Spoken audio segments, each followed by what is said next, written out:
Hey y'all, this week we talk about our favorite one-pot meals as well as how to avoid baking pitfalls in your slow cooker. All while having a whole lot of fun. I went out too fast.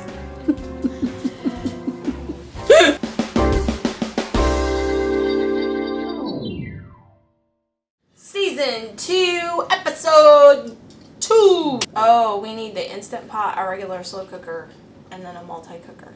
We can do pictures. Okay. Oh yeah, we're about cleaning. They're in various states of use at the moment. Yes. One is cooking right there, one's ready Two to... that are full of food, one of them that's cooking, two that need cleaned. So much to do. I feel like Cinderella. Oh! Hi, welcome back to episode 2 of season 2 of As Goode as It Gets. I'm Cris. And I'm Mikey. And this is the weekly chat from our kitchen. Welcome back, everybody. First off, we want to say a huge, great, big honking thank you. Yes. To all of our Patreon supporters who have come on board in the last week since we opened up our Patreon site. We're very, very thankful. We're very, very happy. And as you can see, some of y'all are getting some extra content out of it, and that is not going to stop. It's going to keep going because we want to thank you and give you more and more and more. Yes, so big thank you if you have checked that out and decided to support us. If that's not your cup of tea, don't worry. We got plenty of things coming to the regular channel here. But if you are interested in learning more about our Patreon page, definitely check out the link down below or across here. It's as simple as patreon.com/ Recipes that crock. Exactly. So we got lots of cool things going on, including right now here on this channel, we have a giveaway. Give it away, give it away, give it away now. Oh my goodness. So if you guys checked out last week's weekly chat, we talked about giving away a mini slow cooker and your choice of apron. So make sure you check out last week's weekly chat because that's where you can enter. That giveaway ends October 9th. That's right. And then we will let you all know on the 14th who won. And the way to do that is 1, you've got to be a subscriber. Yes. And 2, you leave us a comment down below on last week's episode of what your favorite recipe on the site is. Yeah. We have been getting tons and tons of comments about it. Mississippi roast still number 1. It's a very easy way to enter, but like I said, make sure you go and check last week out because that's where all the details are and that's where you need to comment. Yep. Okay. One of the other questions we've been getting a lot this past week is where do we get Crock Posse t-shirts? Because as you guys know, the Crock Posse has grown and grown and grown here recently, and people people are wanting t-shirts to tell the world that they are Crock Posse members. And so we have these t-shirts up in a shop on teespring.com, and I will put that link down below. If you're looking for the aprons, those are over on zazzle.com, and we will definitely put the link to those too. So there's 2 different places if you'd rather have an apron or if you would like a t-shirt to let your Crock Posse pride show. Yep. And if you're like, well, where's these links you're talking about? Right down there, you should see something. What are you pointing at? I don't know what you're talking about. It's not there. I got your t-shirts right here. No. Right underneath the video, it says description, and if you click to show more, it'll show you all of our links, whether it's to get a hold of us, our Facebook pages, our Crock Pot site, as well as Goodness Gracious, and then also right there at the top will be our Patreon link as well as the links to our t-shirts. So just expand that description and it'll give you all the info. You got all the info. So, but one of the things we wanted to share with you guys today during today's weekly chat is to recap what the Friday favorites on Recipes at Crock was. And so Aunt Lou put together a lovely post all about our favorite one-pot meals because it's that time of year where schedules are hectic. But also, everybody loves something yummy in the slow cooker. So coming home to it all being done at one time. All your sides plus your meat. That's the real deal. So my personal favorite that I asked her to include is the one-pot chicken dinner. And it is so yummy. It has all your veggies that cook with boneless, skinless chicken thighs and just some rosemary seasoning to kind of just give it that just yummy. I think fall when I think of this recipe, and so it is delicious no matter when you make it. But that's my personal favorite. What's your personal favorite one pot meal? Absolutely, it's going to be the crock pot potatoes, green beans, and sausage. Yes. Because again, it's all one thing right there. It's got your sausage, it's got your protein, yes, and it's got your potatoes, which is going to really fill you up, and it's got them green beans in it that just give it a whole bunch of flavor. And you put them all together, marry them in a pot. Yes. You don't need a bunch of pots and pans to dirty. And we have a couple different versions of this one. We also have a version that substitutes out one of the ingredients for cabbage. I honestly would have to look to see how many different versions of this. But we love this meal. This is the one that is the most popular that's my of go-to. all of them. When I was working for the railroad, that's one of the things I bring in my little bitty crock pot mini warmer. Yeah. And I'd fill that sucker up and it would be empty by the end of the day. Yeah, the lunch crock is what he's talking about. And so that's one of those meals that is good for that because all the ingredients are already kind of pre-cooked. Well, the potatoes need to cook longer unless you... Yeah. Oh, but I think she used canned potatoes in it. I think so. Anywho, and then I'd like to also share one of our reader favorites in this little recap that we're doing with the weekly chat. And one of those favorites here recently has been the bacon broccoli chicken. We have heard from so many people that they are enjoying the yumminess that dish is. So that might be one. I can't imagine why. There's bacon in it. If you haven't given that one a try, you might want to go check it out. So. Absolutely. Delish. Yes. So what time is it, dear? It's time for reader emails. Reader emails. Well, we're cheating this week. We're not really doing emails. We're doing comments from the channel because we've been on the channel a lot lately and we've gotten some common questions that have kind of come up. One of the questions that kind of took us aback was a lot of people have been asking us what the Instant Pot is. And we were like, oh my goodness, we haven't been explaining that well enough here recently for those folks who might be joining us. It's been a little bit. In fact, it was Season 1, Episode 2 when we talked about the Instant Pot. But I think it's time that we do that in Season 2, Episode 2. We will revisit what is an Instant Pot. Yeah, so we're going to talk a little bit about the 3 different kinds. And I think Mikey's going to pop up a picture so you can kind of see the difference. So for the most part, on our website, most of the recipes are cooked in a traditional slow cooker. And a traditional slow cooker is any kind of slow cooker. It can be all kinds of different sizes. It could be a 2-quart. It could go on up to 6, 7-quart. Some, I think there are even bigger ones. A lot of times those traditional slow cookers have a ceramic insert with a glass lid. And then they usually have high and low. And then some of them are programmable, some of them aren't. But ultimately, the point of a regular traditional slow cooker is to just choose high or low and then cook for the period of time. And so it's pretty much the basic thing. That's what our moms and grandmas cooked with. And that's what we cook with a lot around here. So we have lots of those. What is a multi-cooker? That's different than a slow cooker. So what is a multi-cooker? Your favorite slow cooker is a multi-cooker. What is it? The Ninja. A Ninja is just a brand of a multi-cooker. Hamilton Beach has them. Cuisinart has them. Pretty much anybody who has a brand name, Crock Pot has them. And we'll get to that here in a minute, what's the difference between a crock pot and a slow cooker.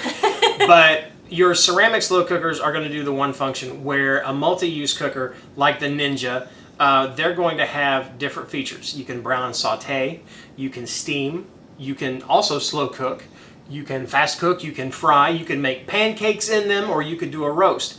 And one of the reasons that we will use those, and my favorite's the Ninja because it's all done with knobs. I'm, henpecking push buttons and everything, but the Ninja's got the big knobs on it, which I really like.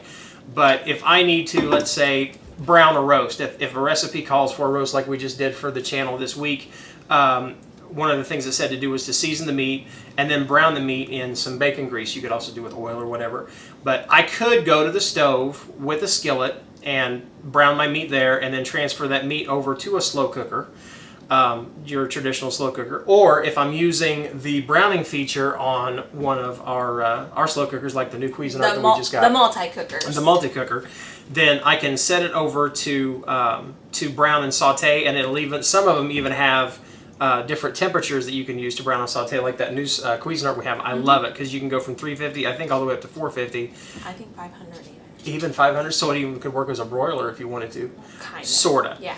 But I took it and I put my grease down in the bottom of the same pan that I'm going to slow cook it in, and I was able to brown that meat, flip it over, brown the other side, and then turn it right to slow cook with the rest of my ingredients again.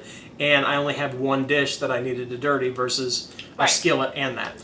So to recap, you can do just about anything in a slow cooker that you can do in a multi-cooker. You just might have to use the skillet on your stove for that step. So those two are more similar than some of the other things. Then there is what is called the Instant Pot or an electric pressure cooker, and that is a very popular tool that you see a lot. There's a Facebook community around it and all of that. They're getting really popular lately. And so electric pressure cooker is what it sounds like, or an Instant Pot is an electric pressure cooker, which is an electric form of the old style pressure cookers that, you know, Mom and Grandma used to use on the stove to like pressure cook meats. And so it works. So if you think of a slow cooker working slow, a pressure cooker cooks fast. Super fast, under a lot of pressure. So a lot of people who enjoy slow cooking also like to have the the electric pressure cooker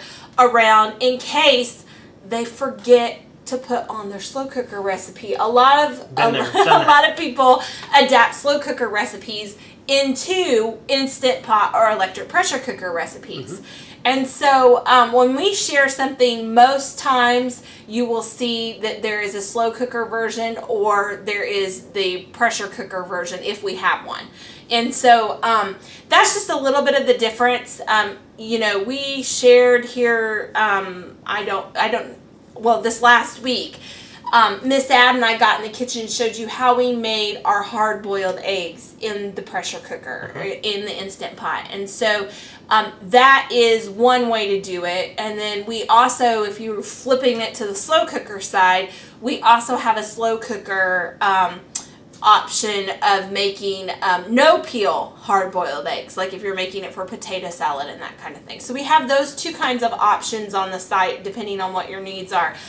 One point that I will make, Instant Pot claims to have a slow cook feature on their unit. And this is true of all or most of the electric pressure cookers that are out there. And I will just say, personally, I don't feel like they cook the same as my regular slow cookers. So now there are probably some people that will swear by it, but I personally, if I'm going to slow cook, I want to use either my multi-cooker or a slow cooker. So don't think that you could replace your slow cooker with it and use that function if you wanted to. I just don't feel like it cooks evenly, or even it isn't my favorite thing to do. So that's my 2 cents on that. To kind of simplify it down, an Instant Pot, it's simply the brand name of an electric pressure cooker. Exactly. Much like somebody would say, okay, what's the difference between a slow cooker and a crock pot? Nothing. Except for that Crock Pot is actually a name brand. So I think we've talked about this before, where like in some parts of the country, when you say you want a soda pop, some people will say, do you want a Coke? Yeah. And then so now everybody says, I'd like to get a Coke somewhere. Right. When they could mean a Sprite, a Dr. Pepper, or a Pepsi. Except when you go to some place and say, I'd like a Coke, and they say, is Pepsi okay? It's not. Right. So you will see a lot of people refer to slow cooker recipes as crock pot recipes, and that doesn't mean that you have to have a crock pot branded slow cooker. However, I will say Crock Pot has some of the best slow cookers out there. So it isn't a bad thing if you have a crock pot either. So there are just a lot of different brands out there. But those two terms, lowercase crock pot and slow cooker, are used kind of in exchange with each other, kind of like tissue and Kleenex are oftentimes used in exchange with each other. So I hope that clears that up. Another one of our questions that we got this week is about when you're trying to bake in your slow cooker and some of the pitfalls that happen around that.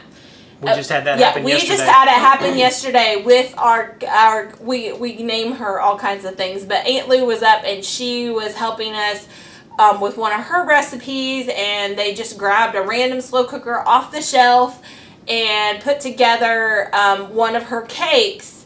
And it burnt all around the outside. It smelled really good while it was cooking until it got to the burnt phase. And then the inside didn't get done as well. And she just looked at me and she said, that slow cooker, you can't trust that slow cooker with a cake. And that's something that we know that happens around here. We get to know our slow cookers. We talk about that a lot. That there are some slow cookers that will cook more evenly. And then there are other slow cookers that cook really hot, especially around the outside. And so we know that if it's not cooking evenly or if it burns on the outside, that sometimes cakes don't do as well in them, or things that need to bake up. We talk a lot about that. I've had the most success primarily with the nonstick slow cookers. For me, in my kitchen, they usually bake pretty evenly compared to some of my others. Now, Lou has a slow cooker she calls Sir Hamilton, which is the insulated Hamilton Beach slow cooker. And she says it is her go-to for anything she needs to cook evenly. From rice. Rice can be a problem if your slow cooker doesn't cook evenly or too hot. She uses it for all of her cakes and her baking and that kind of thing.